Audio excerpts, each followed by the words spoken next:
Stop Wearing My Clothes podcast. I'm Kayla. And I'm Amy. One podcast, two sisters. We have a very special guest on today, motherhood and lifestyle influencer, Chrissie Miller. You can see her on Instagram at Raised with Wolves. Her and her daughter and her husband and their two huskies are the cutest things ever. If you aren't following her already, please do so now. We will wait. And then again, at the end, if you haven't, I'll remind you because she's awesome. And so she talks a little bit about how she started becoming this influencer. It was just a passion thing for her that kind of blossomed. And just her, also our kind of main topic we talk about is how motherhood affects relationships. I know I am not a mom, but I do have lots of friends and family who are moms, so I could kind of see it from the other side. Mm-hmm. As always, make sure you email us, stopwearingmyclothespodcast@gmail.com to send us relationship questions. Sometimes when we have our guests like Chrissie, she will also give her take on them. So you never know who will be answering your questions. It might not just be little old us. Could be. Yeah, and if you ever want a guy's perspective, we'll have specific guy advice too. So man advice, as I like to call it. So we actually talk about mom stereotypes, which I really love kind of what you and Chrissie, because you guys are like the moms, your guys' take on it. And just like the little things like going to Target or, fun little stuff like that, or even some of the more serious ones. So we thought we are a podcast hosted by two sisters. So we would talk about sister stereotypes, which then led to, because I couldn't find anything on Google, birth order stereotypes. So I am the first child. I am the second child of 4. But also it's a little bit different because me and Kayla have the same dad, and then our 2 brothers have the same dad. So I'm the middle child and the baby. Totally. So we're just going to say these stereotypes and see if we agree with them or not. Or maybe I will agree and Amy won't. There might be some spats. You never know, guys. So get ready. I've got my boxing gloves on. Firstborn children are, this is also from a magazine called Best Life. It's an article I found online, so credit. Firstborn children are leaders. And then, quote, research has consistently proven that oldest children are slightly more intelligent than their siblings. Stereotype. I mean, no? You're intelligent about what you're intelligent about, and I'm intelligent about what I'm intelligent about. I do think I have, other than that part of it, I do think I have leader qualities. Yeah, I agree with that. I mean, it's kind of hard, though, because I feel like I do, too. But I think you're a little bit more outgoing about yours. So I see that for sure. Should we go to a middle child stereotype now? You're going to be in the hot seat? Yep. Middle children seek attention. And then it says, if the firstborn is the responsible overachiever, the secondborn must find their spotlight too, rebelling or being competitive. Okay, no. I don't think this is in our case at all, too. No, because number one, no offense, but I don't think, especially in our childhood, you were not the overachiever. You were No, I was the bad one. Yeah. I feel like I was the rebelling, or Amy was the perfect angel child, and then I was the... Yeah, and I had to make you food like you didn't eat unless someone brought you food. You were a princess. So yes, for us, that stereotype is wrong. Yes. So the next one for firstborns is firstborns are particularly anxious. They absorb some of their parents' anxiety from early on when they're like, when there's the 3 kids behind me. I personally think that is true. Okay. I remember specifically one time, this hasn't happened since, and it never happened before this time, but Dad would pick us up on the weekends, and we'd go do our thing. And I remember Graham was a couple years old, and he was in the lawn when we picked him up. And then all of a sudden, a couple minutes down the road, I just realized, I was like, does Mom and Nick know he's on the lawn? What if he goes into the car? And I think I had a panic attack. because Huh. I was so worried about Graham and something like happening to him, and it was like my responsibility. Huh. That's So interesting. I've never had one since or then, but I remember you could probably ask Dad. I was crying, I was freaking out, I was calling everyone I knew. Wow. So I do think I overall I feel a lot of responsibility for my siblings personally. I don't know if it shows or not, but I do. Okay. Well, that's actually a little eye-opening. I don't think I knew that. I mean, not necessarily that you're not like attentive or anything like that, but I don't think that we've ever really talked about that before. So No. So yeah, I do. I would say Um though that I'm the more anxious one, but maybe that's not necessarily what the question is or the stereotype is well, saying. the whole thing when like mom thought I was mad at her or something or mad that something like I had a phone call with mom when she was telling me potentially like good news. Mhm. And I'm pretty sure she talked to you about it that I seemed a little off on the phone. Mhm. And it was just because I was worried about the repercussions with our brothers. Okay. And it just, I don't know. And so that was, I don't know, I automatically think of them a lot when like stuff like that happens with the family. Okay, I think it's also that me and you have such different responses to anxiety or like responsibility that I haven't seen your actions or whatever as that, but now that you're explaining that, it totally makes sense. And I Yeah, see that a I lot ran more. into the bathroom and cried for like a half hour after that phone call. So Aw. it's just like I don't know, little things like that. I definitely feel responsible, and I very much feel guilty a lot for leaving and not helping them more. Okay.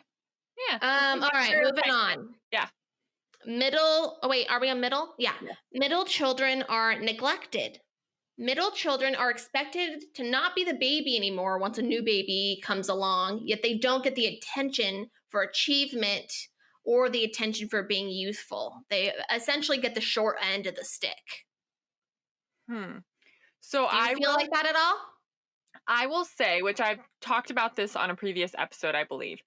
I always felt like insignificant. I feel like once the boys came, I feel like I felt like if I were to disappear or I was just like a nuisance to the family. I remember feeling that way a lot as a child, and I'm not sure where that came from exactly, Hmm. but it might have to do with Might that. be So, kind of connected to yeah, something like this. It yeah. just, I mean, and it's not parents' fault. It's just like the ways probably things happen, It's Mhm. just when there's so many kids running around and Well, because our I'm crazy thinking like, brothers.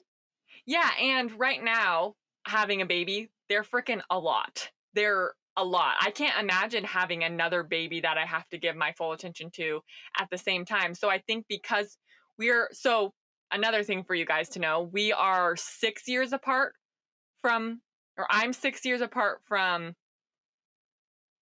our younger brother. So we have a big gap in between.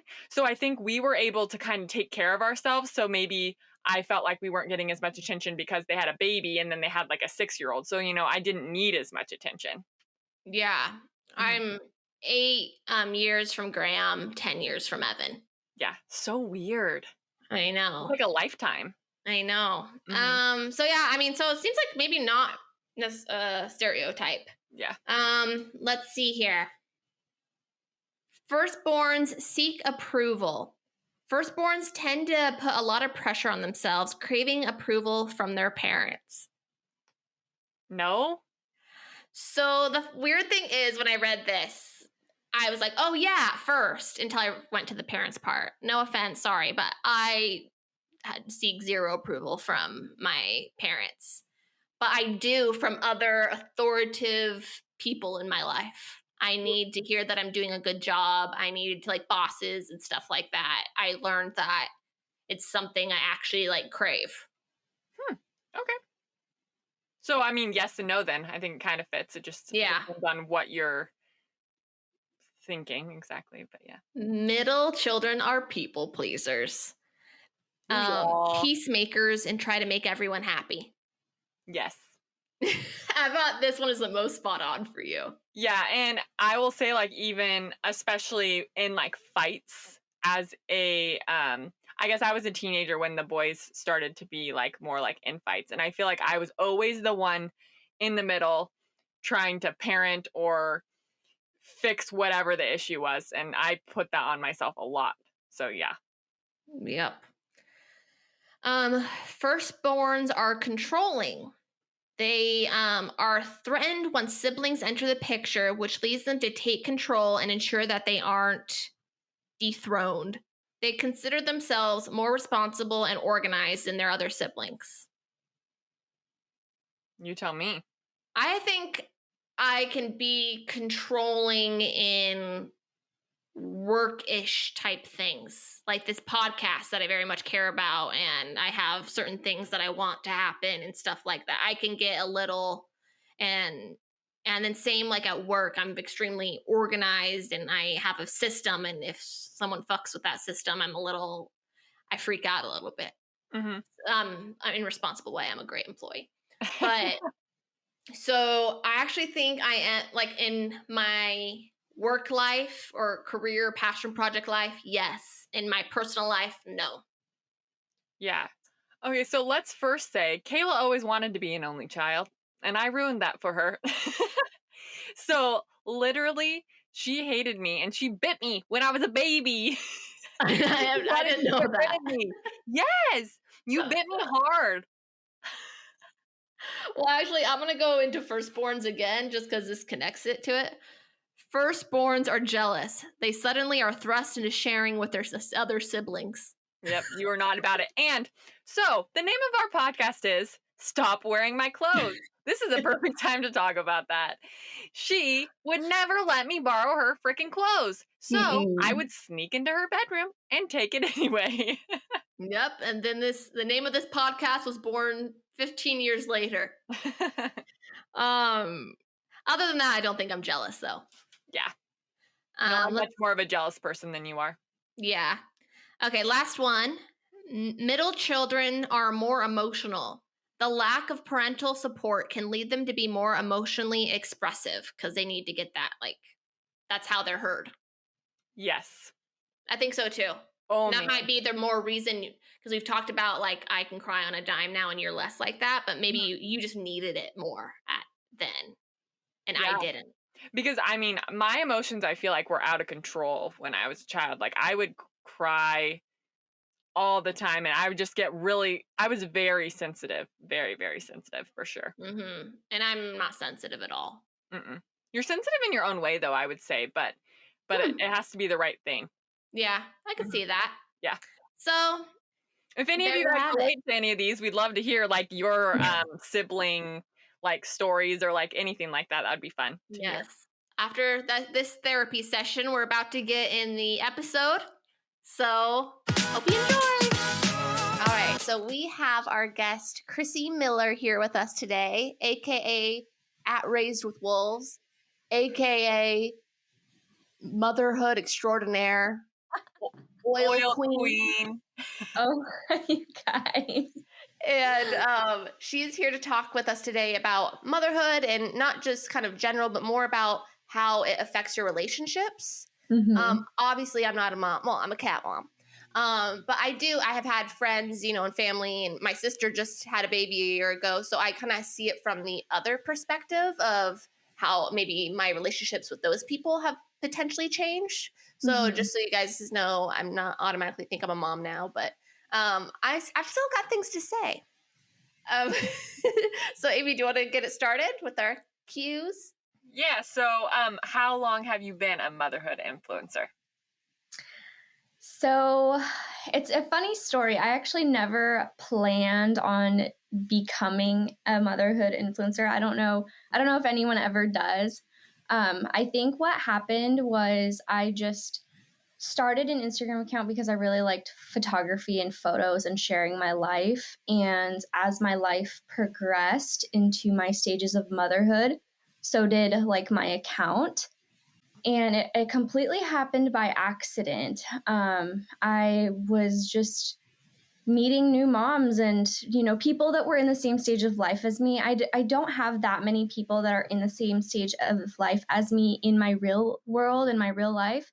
So I just kind of started posting on Instagram and posting my, my story and where I'm at, and started meeting people. And it just kind of happened by accident. And brands started reaching out to me, and I started to kind of dabble a little bit in that. And from then on, I decided that I was going to try and grow an account. So that's kind That's of how it amazing. happened. So it wasn't like you sat down and being like, I'm going to be this type of influencer instead of like a fashion or lifestyle. You were just like, did what you love, and it kind of just blossomed into it. Yes, very much so. I think, if I'm being honest, my account probably started out as like a dog account without it being like a dog account. I feel But like I remember that way back when. yes.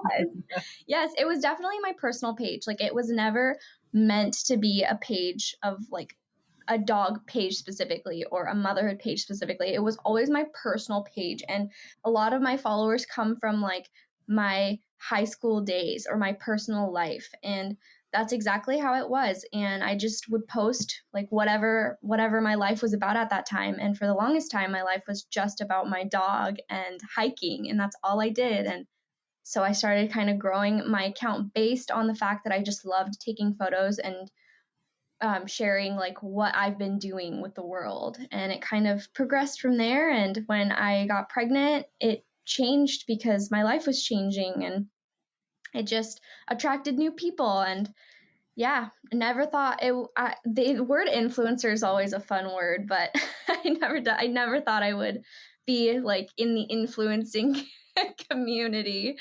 So yeah, but it's they've got a fun. bad rap, but really, like, they do, like, oh, you're an influencer, especially at people our age. But it's just like a whole different world now, where like that's how you share with people. That's how you make relationships. Totally. So I In think real that's relationships. amazing. A lot of people try to do that or try to, like, that's their goal, but actually meeting that, I just very much commend you on that. I think it's amazing.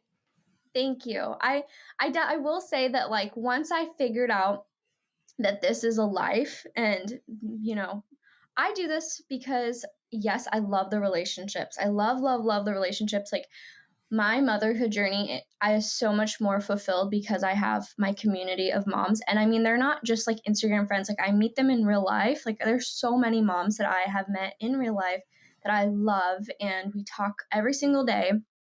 Like, it's been a blessing.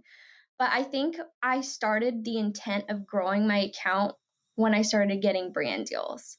And I was working full time at a 9 to 5, and I loved my job. I'm someone who loves to work. Like, I love to work. Like, I like to do things. And I had every intention of going back to work after I had my daughter, which I did. When she was 3 months old, I went back for a month. It wasn't the place for me, so I left that job, waited a few more months, and then I took the same position at a different company. And I really liked to work, but I was missing out on my daughter's life and a lot of her life. It's you're gone for a long time when you work a 9 to 5, and you also add in commute time. And so that was kind of when I decided that I was already getting small brand deals at that time, like small brand deals where they would pay me a little bit of money and I would post for them. And I started to realize that this is an actual job. It takes a lot of time. And there was one instant where a brand reached out to me, and it was a really, really good offer. And I just could not get back to them in time because I was so busy with my job. And it was such a great deal for me and our family that it was like a moment of time where I realized, like, you know what? This is a real job. I'm making real money from it. I want to keep growing my account for this reason.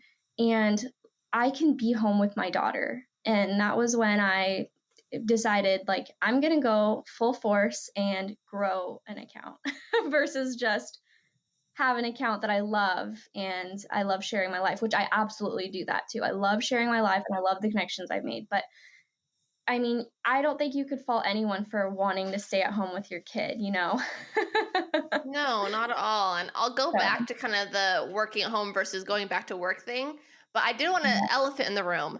You and Amy have been texting like every day, and this is the first time you've seen each other in real life. Let's discuss. Hey. yes. Hey, I feel like I know you. No, I I've seen know.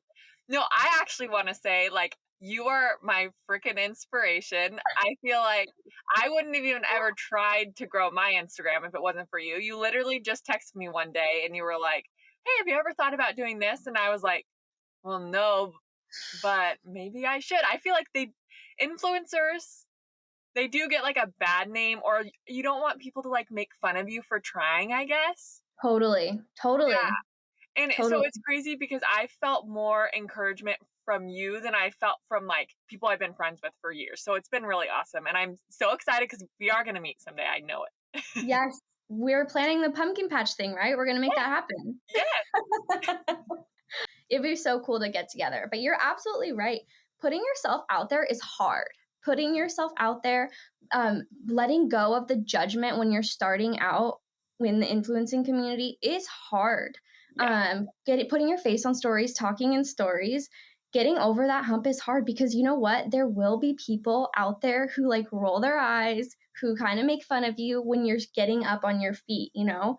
And once you pass that, and once you kind of get a good understanding of what you're doing and you feel confident in every single story that you post, you get more and more confident. And as your builders grow and your followers grow, you get more and more confident. And I think that at a certain point, it's like it doesn't even matter now because you're past that. But getting started is really hard. So I applaud you for going for it because I feel like you're already just like taking off, you're talking. It took me years to talk in my story. Like years.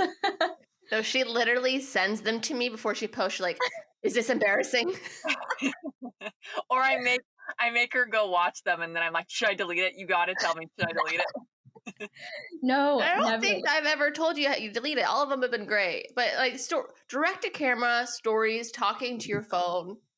I mean, it's embarrassing. No matter what way you do it, what you say, what you look like, it's just you got to just do it. And then if people are haters, go hate by not doing anything with yourself. Exactly. That's exactly it. And it's a real job, you know, and some people don't understand that, but it's a real so much job. work. The fact that like, oh, you just have to post pictures at a pumpkin patch and drink your pumpkin spice latte. No, like reaching out to brands is hard. Making sure that you know your worth is hard, and like how much like you work on something. And it's just, oh yes, I hope that really changes in the future for people to seeing it as a more legitimate career choice. Well, I was scrolling through TikTok last night, like I do every single night, right? I scroll through TikTok hours on end and go to bed way later than I should, but it is me time, okay? Because that time is non-existent during the day. You guys know, like I have like my to-do list is so long and it's just so hard to We are doing this podcast at 9 a.m. And if you know me and Amy, this is our worst nightmare. I don't have makeup on. I did some dry shampoo though. I'm not wearing a bra, but I'm here. I'm here and I'm ready to go. And this is going to be a great episode. Yes, I appreciate it. I did want to mention about your reel because last time I checked, so she posted a reel. As of last night, it was 2.3 million views. Yeah. Tell me your secret. Or is it just extremely good content? Tell me about like what it was about. So basically, it's a video where I talk about the questions that I get being my daughter, who we're in if we are in an interracial family, and I'm biracial. So my mom is Indian and my dad is Irish, and so I'm biracial. I grew up biracial, and so you know, colorism's always been a part of my life in many different ways. But I guess having my daughter, she is a lot lighter than I am, and she has lighter features, she has blonde hair, she has blue eyes, she has lighter skin than me, and I get a lot of questions when we go out asking if she's my daughter. I mean, this happens, I want to say 50-50. If I'm at a grocery store, if I go to the post office, I go to the post office a lot. Always get asked, is this your daughter? Like, oh my gosh, she must look a lot like her dad. And, you know, all these questions. And so I made a reel about getting these questions and kind of doing it in a lighthearted kind of way. And I think that a lot of people don't have a lot of representation of being in an interracial family, or don't have a lot of representation of having kids that are mixed race, and maybe being the darker person, the person with the darker features, and your kid not having those more dominant darker features. I don't think there's a lot of representation out there, but there's a lot of people who can relate to it. And so I think that's what it was. I think that it just kind of started going around, and I started getting messages, emails. People were emailing me in my inbox, like telling me like, thank you for making my day, and like showing me that like there are other people out there in the world that look like our family, and people were just sending me pictures of their family. I mean, it was kind of crazy. I was not expecting it. Yeah, that gives me goosebumps. That's really cool. It really is amazing. Kudos to you. So now we're going to get into our actual, you know, Chrissie now, you know what she's about, you know, her whole dealio. So we really want to get into how motherhood changes your relationships, or if it does. It's different for everybody. So I'm trying to think, how has your relationship changed specifically with your husband since becoming a mom? Yeah. So this is something that I like did not expect. I think you, without being a mom, you know that kids are a lot of work, and you know that it changes everything. And like, you can anticipate the changes, but I don't think that you fully know or understand until you're like in the spot, you know, until you are a mother and you can't give your child away or can't give them back to anyone. Like, they are yours 24/7. You can't? Are you sure? Yeah, no, you can't. You cannot. And I think I underestimated what 24/7 really meant. Like, people throw that term out there so lightly, you know, like, oh, I do this 24/7, 24/7. Like, people don't take that as seriously as it means when it comes to parenthood and motherhood. And so I think with my relationship with my husband, it's changed. It's not a bad thing that it's changed, but I think that there's not our whole entire life and existence revolves around a little girl. Like, every single moment of our day revolves around a little girl. And so if we're trying to have a conversation, more than likely we're not able to finish our conversation because there's something that is going on with our girl, or she jumps in, or we can't have the conversations we want to have in front of her, or there's just so much to it. And I mean, it's so different right now for me as well, because my husband's actually in school full time and he works full time. So we don't have that much time together as it is. So when we do have those little bits of time, it's just so different, because we can't just curl up on the couch and watch a show that we want to watch, because the shows we want to watch are probably a little too inappropriate for a little girl, or, you know, just that really like that bonding time. And we used to have like that bonding time at night, but since we have our daughter has started climbing out of the crib, she's been in our bed more. So, you know, there's so many things that change, and it's not bad, because this is just the season of life that we're in. But you know, I wouldn't, and I love being a mom. Like, being a mom is amazing. Like, I feel so fulfilled being a mom. Like, I want more kids. I love that. But I'm definitely like, I can already sense that I'm excited about when they go off to college. Yeah, and like rebuilding that like intimate emotional like connection with my husband again. You know, we're still lovers. I love him so much. Like, I know he loves me. Like, we still have our really amazing moments together, but it's just more centered around a child and making sure her needs are met. And like, I've read so many things about like making sure you put your spouse first, and we totally put each other first, but we also make sure that our child is her needs are met. And we don't get to hang out together as often as I would like to, the two of us. But I've definitely heard to make time for each other and do dates. And so I recommend doing that. Yeah, so it seems it's just like a lot more work to make sure you kind of have to think. Before it was just really easy. You spent time together, but you really have to set time and work to make sure that you guys have those connecting moments. Exactly. What Totally. about you, Amy? I'm curious your answer too. My relationship since I had a kid has been a wild ride, let me tell you. But we will get into that a little more on another episode because I'm not going to go into that right now. But it's definitely changed a lot. But so at first, I feel like it was hard because I'm a pretty anxious person. So having a new baby, I feel like I wasn't really, well, and everybody who has a new baby, they're not really themselves right at first. You have a lot of hormones and things going on in your body that Yeah. you're not your normal self. So it definitely was an adjustment for Jared realizing like, okay, she is different right now. And like being a mom does change someone. So he's had to kind of adjust to that. And so we have, after Jack turned like 6 months, we really turned a corner and it's been amazing because we just have learned how to communicate better.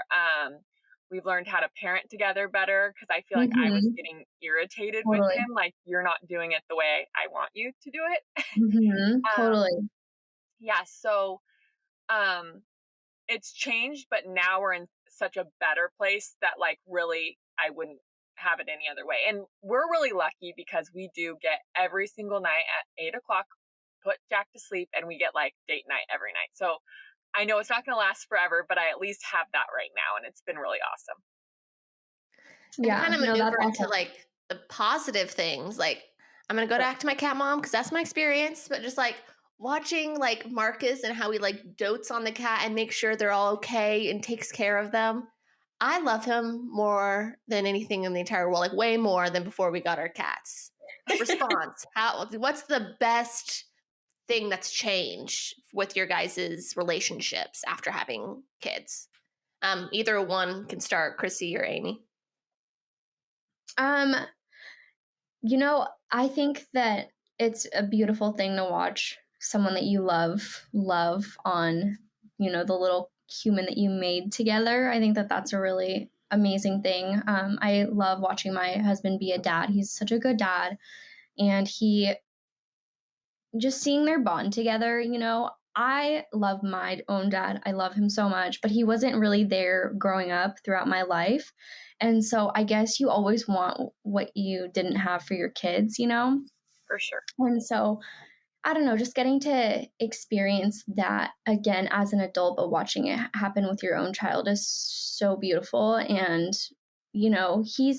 he's in school right now. He's really busy, but he still makes sure to take the time to have those family moments and make sure that he's there and he's doing everything for us. And it's really I feel blessed by it, honestly. Like, I always just feel like I have so much gratitude for where we're at and what we're doing. And even if the road is a little bit challenging or it's not exactly, I'm not where I want to be right now, I still feel so grateful and full of gratitude for where we're going and what we do have. And, I can just see it so clearly. So it's kind of my take on it. What about you, Amy?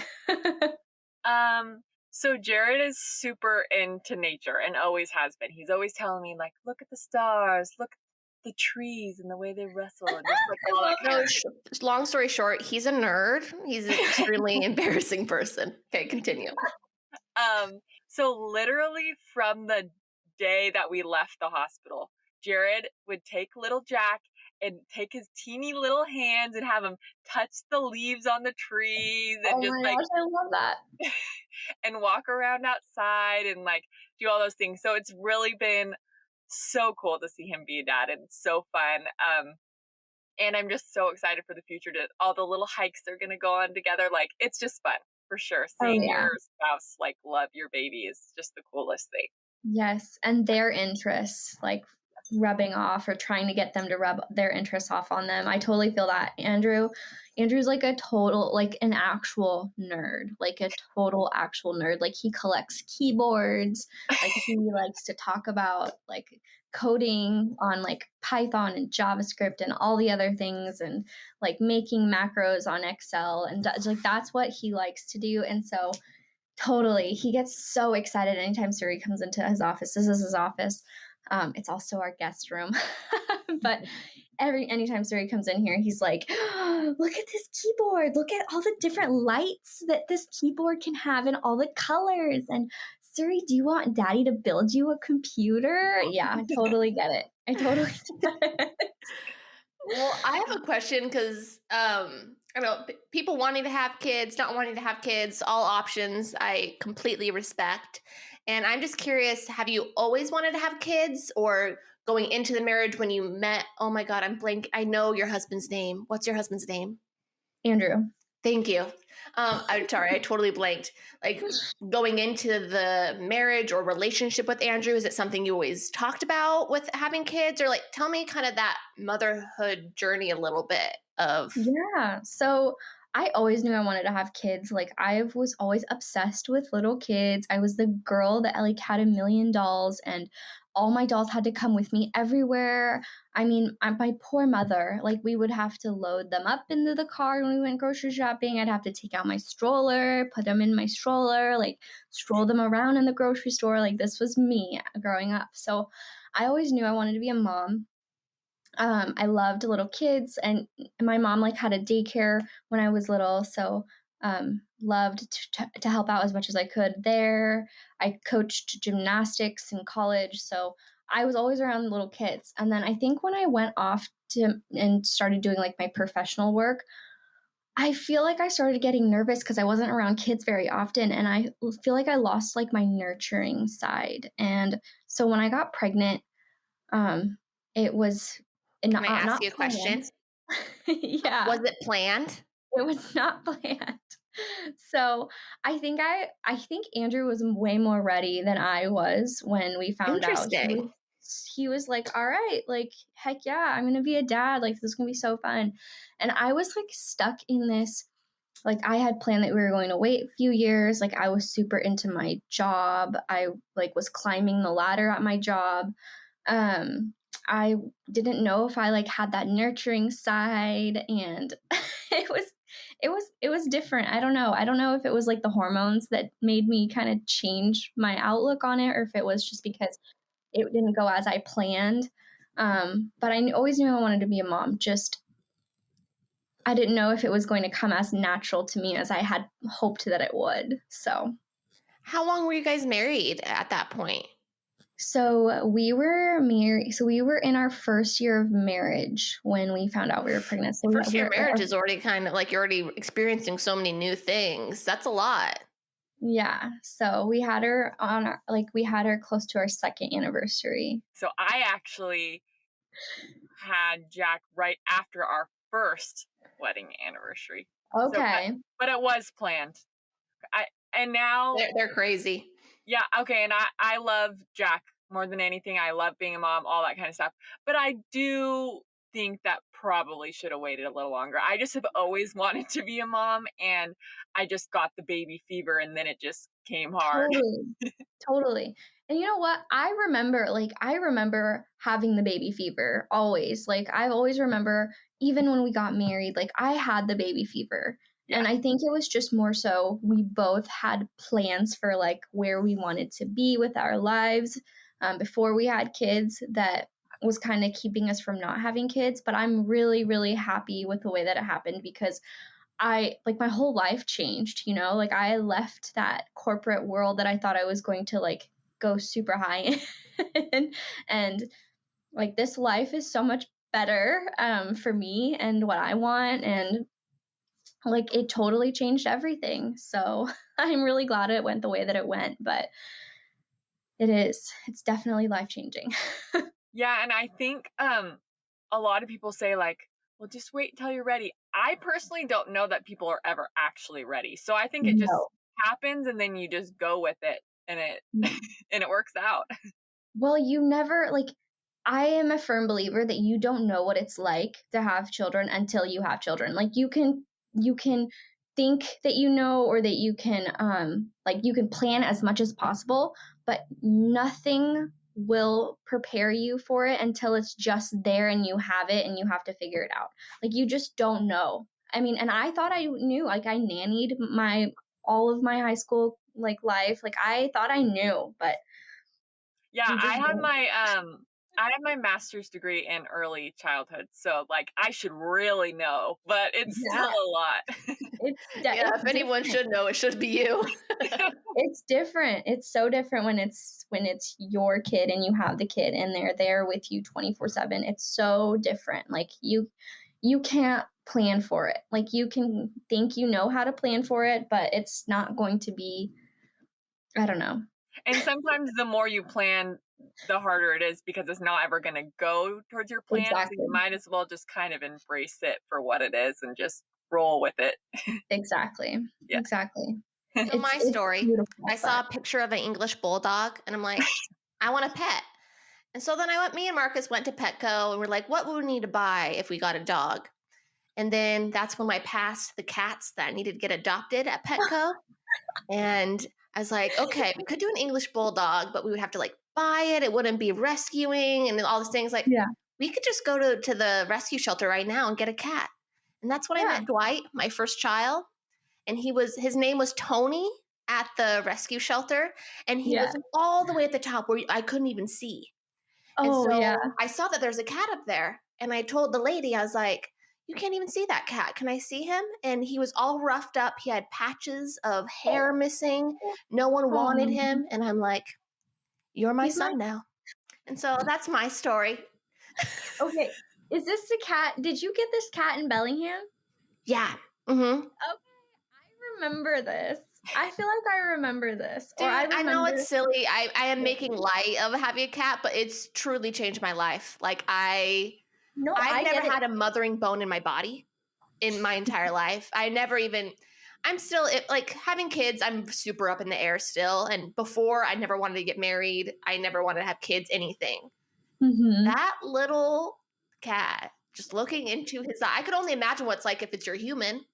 But like it truly changed me. And people can laugh and say it's silly, but it truly has. This thing changed me, like right there. I totally get it.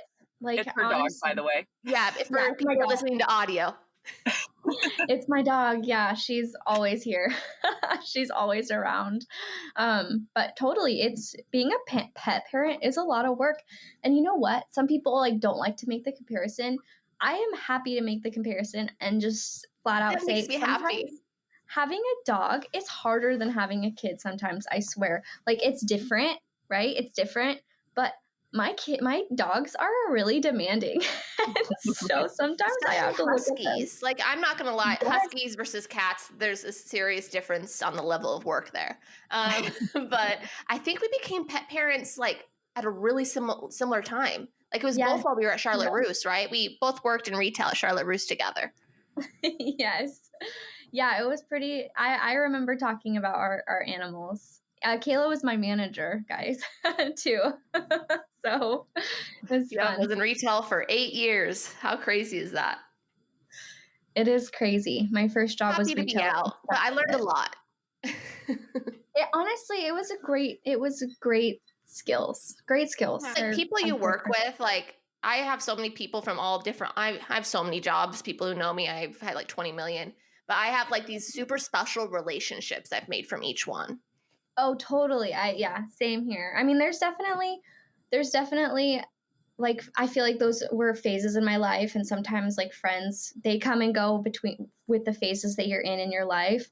And sometimes those relationships are like kind of tethered to that stage of your life or that piece of it. But there's definitely some relationships where I'm so thankful that I have just kind of carried them on, because relationships to me are like the most important part of life. Like I value relationships like more than money, you know. That's kind of how I see relationships. Like I'm so protective of my relationships, but they're such a high value. So I'm really glad of the relationships that I have. So I have a question because of you saying all that. So since becoming a mom, like how has it affected your other relationships, like friendships? Have you had like lost friends or like how has that gone? Yeah. So to be completely honest, I haven't lost many friendships like at all. And I think solely because like my friends, I've had I have had a core group of friends for my whole entire life. Like my best friends are from my childhood, like from like 6 years old when I like moved here. And so all of them have just, as I grow throughout my life and as I continue moving along it, I always like pick up one or two more people. I feel like that's kind of how it's been. So like my first best friend is from like 6 years old, and then my second best friend is from when I was like 13 years old, and then it kind of keeps going, and then I just keep them forever and ever, and I hold on to them really tight, and I'm like, you're never leaving me, you're not allowed to. And so I think that with my friends, though a lot of my friends were in different stages of our life, maybe I don't see them as often as I see other friends, and other relationships that I wasn't as close to, I've grown more into because they're also mothers. And I think I haven't lost friends, but my relationships have changed, and I wouldn't say that it's like bad or good. Like I still value all of my relationships, but maybe some relationships that maybe wouldn't have gotten as strong are a lot stronger now than they were because we're in the same stage of life. But Yeah, I still it seems like it's almost like affected your other relationships more positively, which is amazing. Exactly. Yes. Yeah. And like, to be honest, even my other relationships, like when with my other friends that don't have kids, like I don't even think kids are the reason that maybe we don't see each other. It's just like it's just life in general. We're all doing our own things. Like everyone's working. One of my It just best friends. happens when you get older, whether you have a kid or not. Exactly. So I think that having kids, it's positively affected my some of my relationships, and then other of my relationships are still really strong, amazing relationships. I love my friends. Like my Cool. I mean, it friends really in my shows life. how much effort and like time and how much you cherish relationships for it to be that. Like, I feel like very easily, I'm not a mom, but like I feel like very easily becoming a mom, you just don't even think about other relationships because you've got so much else going on. But the fact that you've still taken some time out of your very busy life to make sure you're nurturing those relationships, I think is amazing. Yeah, I think it's a two-way street because, those people also are really busy. Like one of my best friends, she just completed her doctorate degree in dental school, and now she's a dentist, and now she's moved away. But I need to make a dentist appointment. Is there any type of promo code or discount you could get me? probably in Montana if you wanted to fly over there. So she'll cover the flight and the hotel, right? Sorry, continue. But no, seriously though, like it's we're all busy, so it's a give and a take, and I think that relationships change, but I also am a firm believer in that things are supposed to go the way they're going to go, and I agree. if things fizzle out, there's probably a reason for it, and if there's no hard feelings about it, like there shouldn't be You any. don't love that person. It just means your guys' lives don't like line up as much anymore, and that's okay. There's nothing wrong with it. Exactly. Totally. Amy, do you have like a similar experience with your relationships? Like after becoming mom, tell me a little bit about that. I don't know. You're just so positive, Chrissy. I almost want to just keep it on that. But no, it's good. We could do like pros and cons. We'll have a show both sides. Well, okay. I will start by saying that I've never been someone that has a whole bunch of friends. I like get one friend and I put in all my energy on that. And in some ways it's probably unhealthy. So I definitely have started to learn from that. So I probably had like two best friends that I've kept from childhood. And one of them has gotten like a lot closer all of a sudden, but it sucks because she lives not right near me. She's 2 hours away. But our friendship has grown a lot stronger. She has 2 kids, and we like talk, we FaceTime all the time. And so she's just kind of my person that I can just decompress with, or we'll just sit on FaceTime and her kids are screaming and my kids screaming, and we're just like, cool, whatever, Yep. But then I've had some other friendships that I thought would be that. I thought we would be hanging out with our kids because she has a kid. We would be hanging out all the time and having that, and I haven't gotten that. So it's kind of been a little bit of a disappointment and a hurt in my life right now. and I don't 100% blame her because she has a lot going on and I totally understand that, but it just kind of sucks when you have this vision for what you thought motherhood would look like with another person and like having that Totally. really awesome experience. And Mhm. so I think in my life right now, I actually am more in a search for connection versus already having such a strong group of people that support me. Totally. Yeah, and I Well, feel like I'm here. people. Yeah, there we Yes, go. I know. Seriously, like I know it's just so weird because we don't super like know each other, but I have really felt like more encouragement from you than I felt from people that I've known for years, so it's been really awesome having you for sure. Well, thanks. Yeah, You we're can gonna have to text set me these two up. anytime. We'll like, without the catfish part, we'll get Neve in here and we'll try to set up a video chat or fly one of you somewhere. We'll set this up, guys. Well, and I need to clarify something. I live in Washington. What? Yes, I know. I live 2 hours away from you. How many hours? 2. Where do you live? I live in Castle Rock. It's a teeny tiny town, but it's like an hour away from Portland or 2 hours away from Seattle. Oh my gosh, what? How did I not know this? I didn't want to correct you earlier. Everything. I thought we had this conversation, so I was like, wait, why does she keep saying it? I don't live in Washington. I do. Because I don't know where Castle Rock is, and in my head I'm like, oh, that because I don't know where that is, it must not be in the state I live in. I don't know. Well, it's like a teeny tiny little town. So What? Okay, I thought you were like an airplane ride away from me. Okay, No. this changes everything. yes, No. I know. That's why I'm like, come on, girl. Yeah, you let's guys do can meet it. in the middle. We'll set this up. We'll document it. We'll post on our YouTube. This is gonna be content, people. So, I'm so excited. Amy. Oh, sorry. You go, Chrissy. Oh, I just said I'm so excited. Yay. So Amy, still talking about relationships. Like, do you feel like between you and me, like we're sisters? If you guys should probably know that. Do you feel like our relationship has changed at all since you've had a kid? Okay, so I think this has 2 factors. So Okay. yes, but I also feel like having a podcast has changed our relationship just because we talk Good or bad? good. We talk like all the time.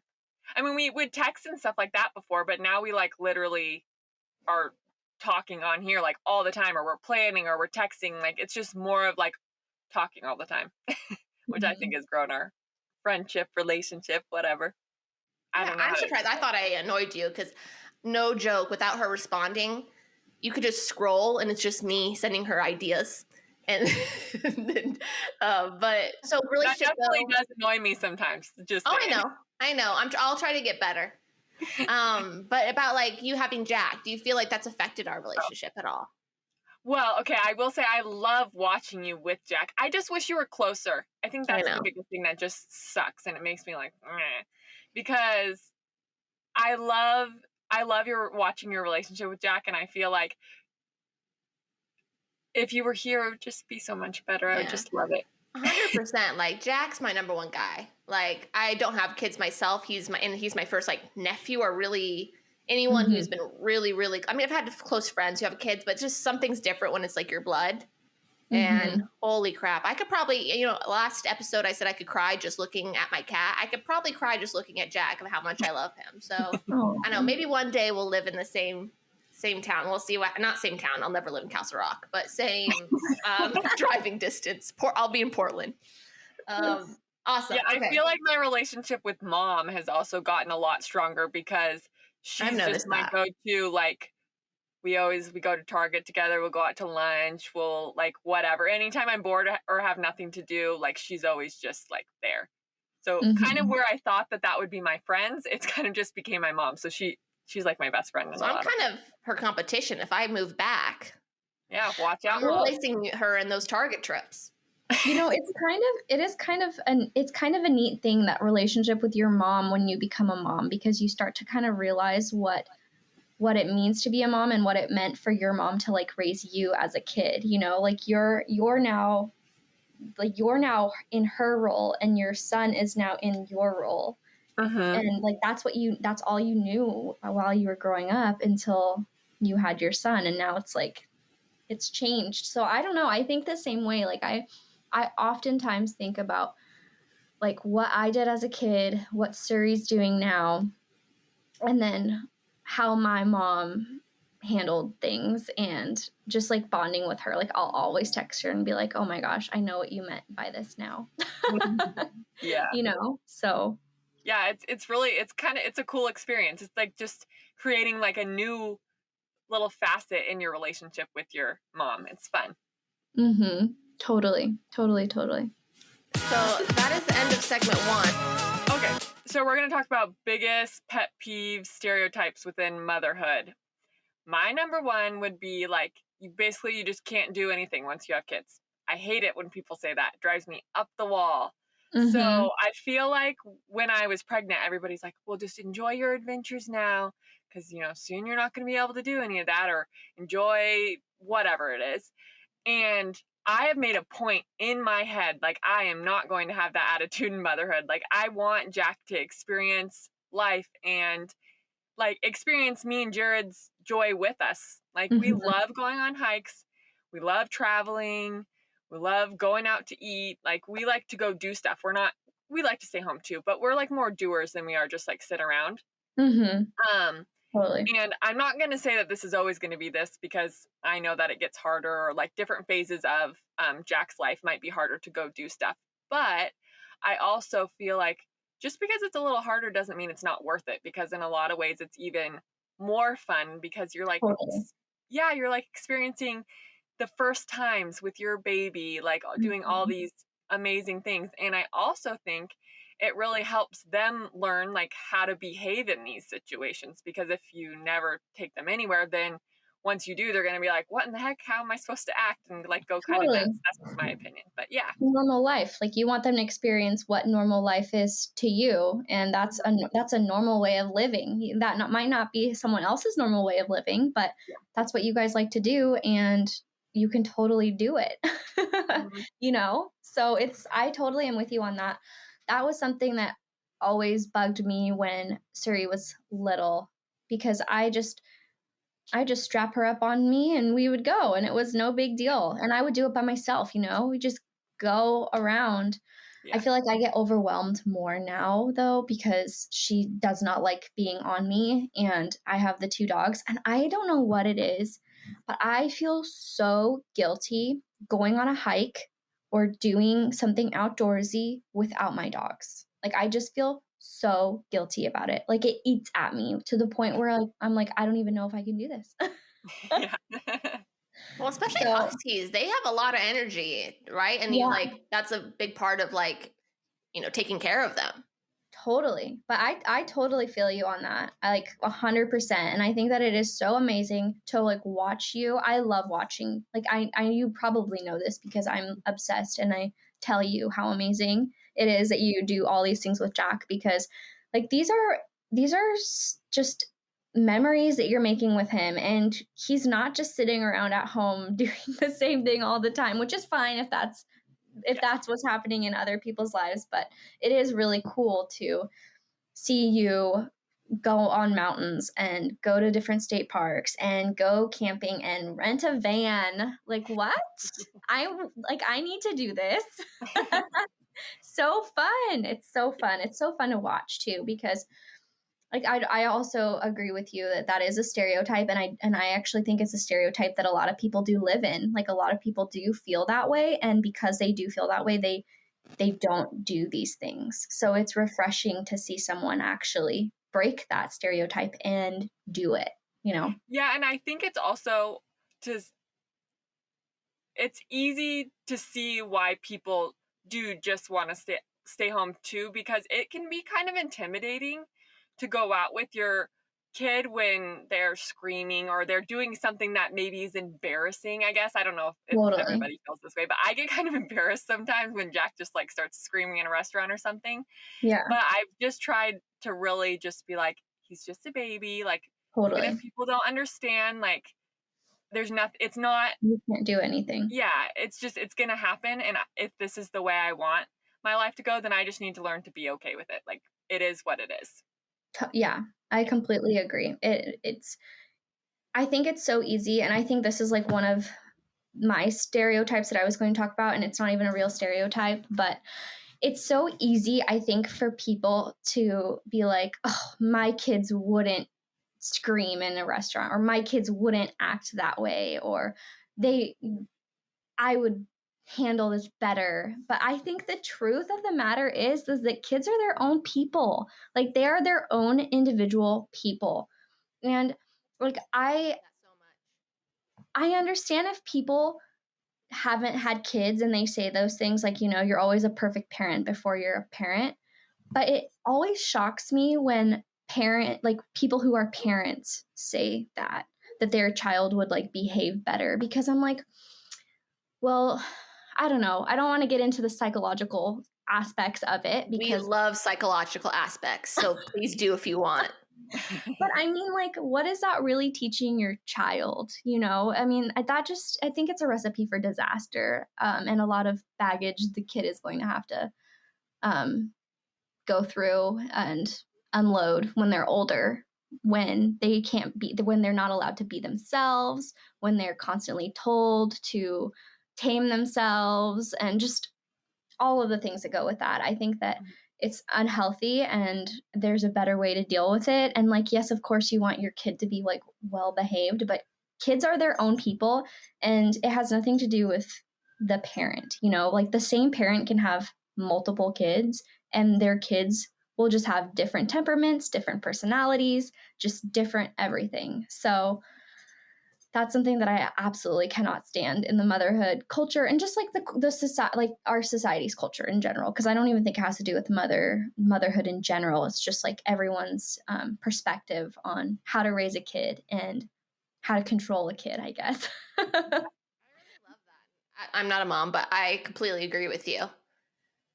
I did want to touch on the stereotype can't do anything once you have kids, because someone who doesn't, I think it's such a strong stereotype that it puts like fear into having kids for people, for me, or if I'm assuming other people who don't have kids, of like, am I going to have to sacrifice just who I am and what I want out of life because I have a kid?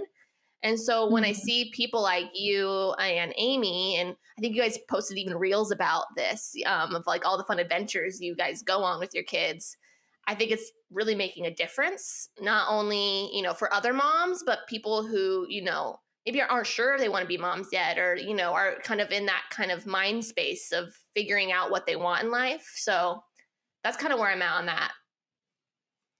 Yeah, I think that's cool. I didn't even think of it that way at all, from like it's a total fear for me perspective. Yeah. So I did come up with just a few fun stereotypes, and then I just want to get your guys' reaction. Agree, disagree, thoughts. So number one, which is really funny because Amy, you brought it up earlier. Moms spend too much money at Target. Yes. Yeah, they do. It is a stereotype, but I don't know.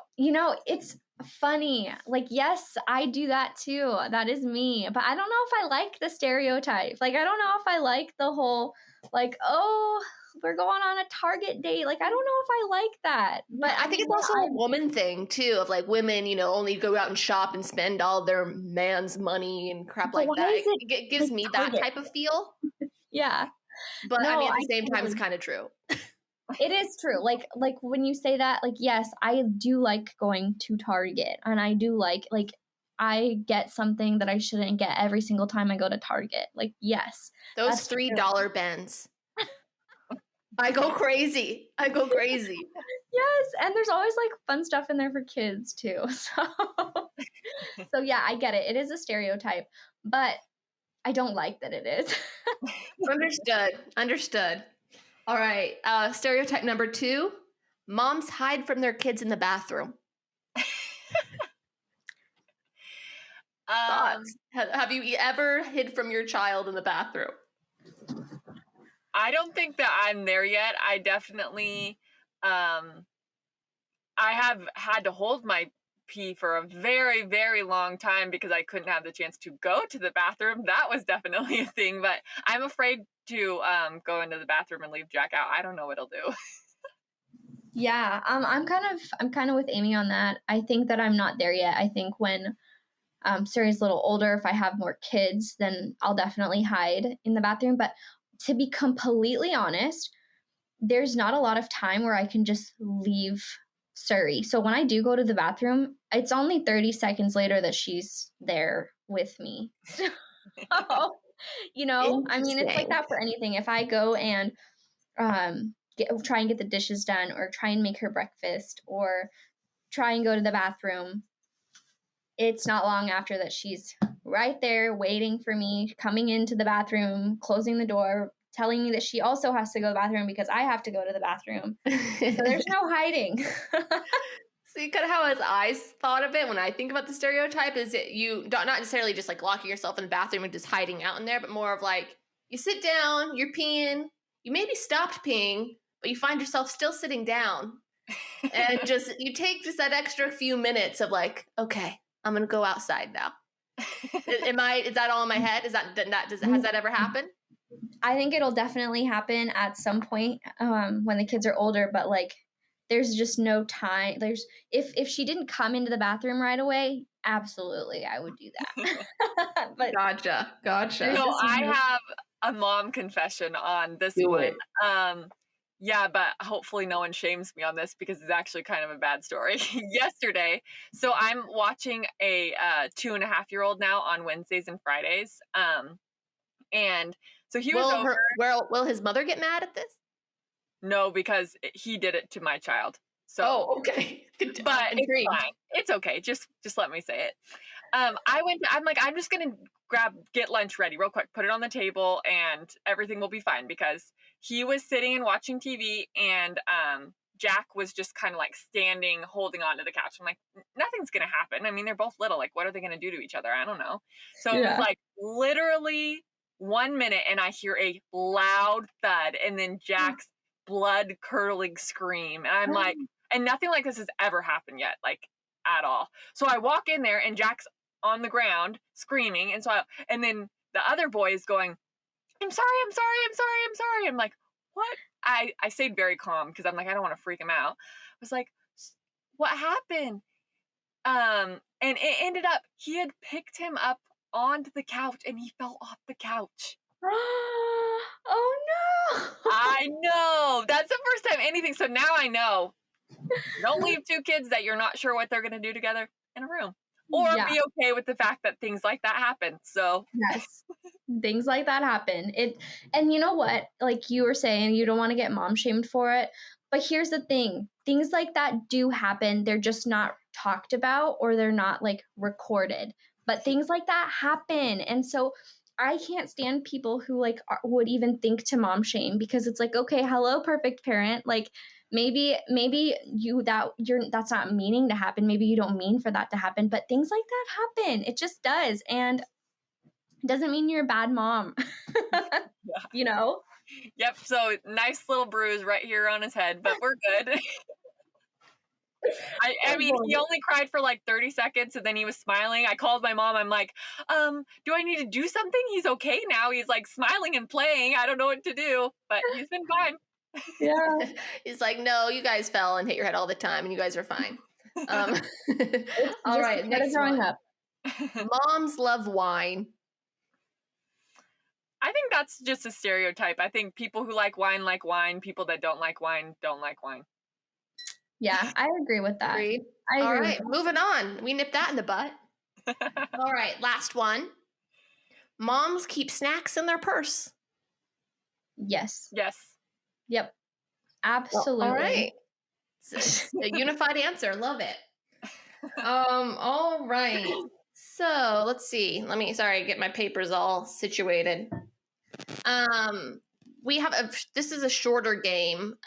It's a between us and our husbands, who is most likely. So my first one is between us and our husbands, who are most likely to want more children. Me. I want a fourth cat so bad. Who between us and our husbands want or would go change a diaper? Me. Actually, I feel like maybe it's my husband. What? Yeah, I feel very blessed in that department. He does a lot of diaper changing. Marcus does the litter box more than I do. He cleans it up. So I would say Marcus. Andrew does scoop up all the poop in our backyard. That is his job with the 2 dogs. All right, there we go. So 50-50 on poop duty. Give and take. That's all I have for those ones. So moving on, Amy. Yeah.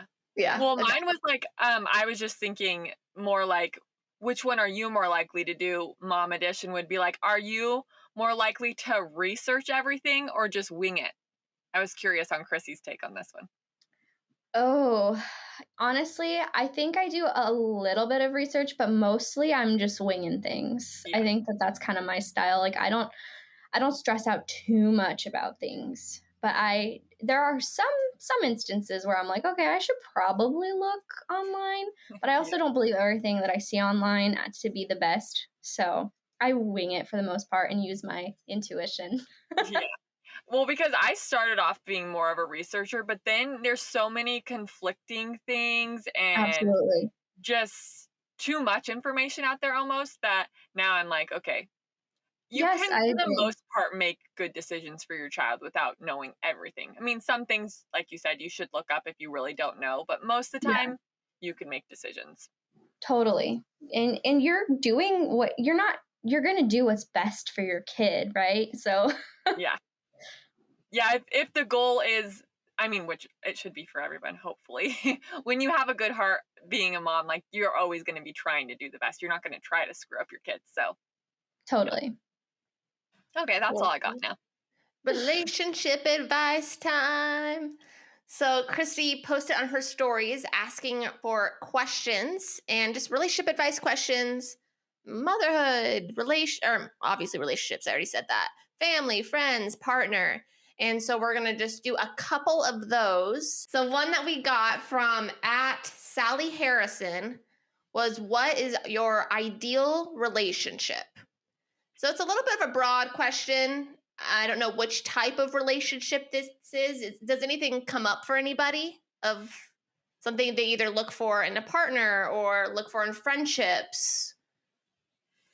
I feel like maybe we've beaten this one with the dead. Like, wait, what's what is that term? Beaten with a dead horse. I don't know. It's probably a bad phrase. Probably means something bad, but I don't know. Never mind. I won't say that. But in an ideal relationship, I feel like you will have great communication in all relationships. I feel like it's super important because if not, it can leave the other person feeling just unheard and not valued. So in an ideal relationship, having someone that can communicate their love or whatever for you, I feel like is really important. Yeah. And I would say for me, I agree with communication. Laughter. Being able to make each other laugh is a huge one. If you can't make me laugh, I'm peacing out. Yeah, I kind of agree with both of you guys. I think also just like validating each other too, being able to validate the other person's perspective, even though you might not agree with their perspective. I think that's really important because we all are our own people. Yes, love that for sure. Cool. Amy, you have a second one, right? Yep. From Rach1441, we have, do you ever feel guilty about spending time on yourself? My answer is no, but I'm not a mom, so maybe this is more geared towards you guys. So I actually read something the other day that said, would you feel guilty for scheduling a day to sleep in and do nothing? And no? That's your answer? I wouldn't feel guilty about it. Have you ever done that? No, I mean, I went on a girls trip with one of my best friends and like I flew across, I mean, not across, just like 2 hours down south, but it was a few days and, you know, I felt guilty about it. Yes. But I think it's so necessary. I think the guilt is inevitable. It's going to be there, but I don't think you should feel guilty about it. Yes, I agree with that. I don't know why. Well, I guess it's just like we love our babies so much. We just don't want to leave them, I guess. I don't know what it is. Or is it society that has put that guilt on us? I don't know. But it's like it shouldn't be there, but it is. Yeah, I think it's probably both, like there's always going to be those people that are like, "Ugh, why is she leaving her child?" But I also think it's an internal thing, like that's a little piece of you. And I don't know, I have trust issues like with people watching my baby. Not that I don't trust people, but I just have this feeling that like no one can watch her as good as I can. And so I get really bad anxiety over it because I feel like I'm constantly thinking about all of the wrong things that could happen. And like my head is always in like the prevention mode of like, okay, this can happen, that can happen, that can happen. And so I'm always thinking about that 24/7, no matter where I am, where I go. And I don't feel like that's the case with other people, or they do think about that, but it's not to the same level as me because that's like my own like blood, walking around. So I think that's the internal piece of it. Yeah. I'm gonna go to my cats again, but like legit, there are very few people I would give my keys to if I'm gone for a weekend to check on my cats. And I send a list of rules, and I don't know. I just love them so much, and I'm so fragile that if something ever happened to them, it would be a life ruiner. So I just am very particular with who has contact with them, especially if I'm not present. And I think that's normal. Just means Absolutely. you care, you love, right? Totally. It's exactly what it means. I have another thought on kind of, you said you went on a girls trip and, you either, you felt guilty about it, but even though you shouldn't, or even like other people have like, oh, why is she leaving, her kid for the weekend? Do you think if a dad had a weekend trip, off with their friends, would there be the same guilt or pressure on that situation as it is with women and like mothers? No. I think that people don't even think about that. I mean, Yeah, if a guy goes on a weekend trip with his buddies, oh, it's cool, good for him. But if the mom does it, I feel like it's a little bit more like, why is she doing that? She should be with her kid. But and they don't have that same thought with the dad. Yeah, I feel like it's possible though for a dad to feel guilt about it. I think it Agreed. depends on the dad, but as society as a whole, I feel like yes, what you're saying is true. It's more normal, like, oh yeah, dad's going away, cool type thing. Yeah, I think that it is more normal for dad to go away, but I also think that people would be judgmental if they're like going away, like what the reason for going away is, Like, I don't know, I grew up watching Teen Mom, like that was my jam. Loved me some MTV trash TV like all day every day. And like I'm trying to think about it from that perspective of like the boys, but they weren't like always fully present and active in these kids' lives all the time, but just like the reputation they had when they were going out all of the time wasn't always the greatest, because it was That's a really great point. Grow up. Like, why are you going out with your friends all the time? You're a dad now, like grow up. So I do think that piece still does exist, but again, that's like a whole different realm, because that's totally, but I think that's worth being said. That's a really good point. You got me there. So those are the relationship questions we have time for. I did want to make sure that we touch on, we asked all of our guests, what is the best relationship advice that you have ever gotten, so that we can just spread that and give it to all of our listeners. The few that we have. It will grow. I think it's just like setting aside time for each other. And like communication is a huge thing, but I think the best piece of advice that I've ever gotten is, it has to do with when things aren't going well and maybe you guys don't agree on something, and just being really open to the other person's perspective, validating their perspective. I know I just touched on that a little bit, but I think that was the best piece of advice, because you might not agree with your partner in something, but you have to realize that person, that's their perspective, and that is the way that they're feeling and their reality is very real to them, and it might not line up with how you saw it, or it might not line up with the way that you perceived what was happening, but it's really important to validate them. And I think that if you can step out of being like, no, that's wrong. Like, that's not what happened, or that's not how it went. If you can step outside of that and see that their perspective is valid, it is real, then you can like nurture what they need from that a lot better. And they're more receptive to do the same to you. And then you can kind of communicate. It's like almost like viewing a relationship from the outside versus just like being in, you know? I think I love that so much. I feel like I'll take that advice. I think that's really good.